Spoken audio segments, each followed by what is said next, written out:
Enero ngunya na taon kan uminabot sa 500 sundo sa 600 pesos ang kada kilo kan sibuyas. Alagad ngunya na simana sa merkado publiko kan albay, 120 na ang kilo kainingunyan. Sigun sa mga paratinda, nagbaba ang presyo kan sibuyas, hulit na nagbaba man presyo kan supplier ninda gikan Nueva Ecija. Arog kan banwito na dating 380 ang kilo, ngunyan 420 mababakal ang kada kilo. Kuwaw na dating 300 ang kilo, ngunyan 340 na. Mantinido naman ang presyo kan tilapia na 180 ang kilo, asin galunggong na 300 pesos man giraray ang pabakal. Kasi premi nagbaba langkaw lang yan, baba taas lang. Hindi man iyan nami-maintain sa langkaw na presyo o sa baba na presyo. Depende sa panahon.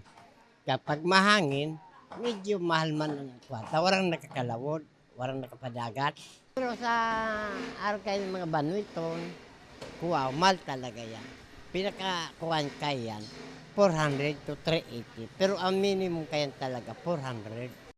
Gikan 280 pesos, 300 pesos naman ang kilo kan karneng urig. An aumento kaw sa subuot kan pagralaugan sa probinsya kan mga supplier nin buhay na urig gikan Manila. Dati maray, mabinta. Ngayon na nagmahal na live, nagluya-luya. Kaya nagalangkawan ang karne, nagalangkaw man paano ang live. Tapos nagakulang-kulang na naman kaya ano rin. Nagalaog na naman kaya sa Manila. Nagabiyay na naman dito sa Manila. Kaya iyon nakapatasan. Arog kang ibang konsumidor, si Covey lauma na magkaigwanan nin pagbaba sa presyo kan mga pangenot na barakalon. Urog pang labi na nga ni daan pagtios. Sana magbaba pa ang barakalon.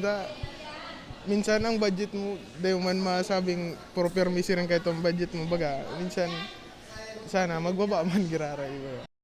Mantinido naman ang presyo kan ibang gulayon arog kan talong na 100 pesos man giraray ang kada kilo, 80 pesos man giraray sa karots, repolyo asin bagyo pechay.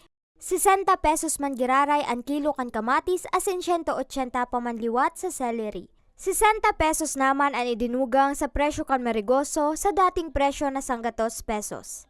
Para sa mga baretang Tatak Bicol, Miriam Manalili, Bicol University Intern.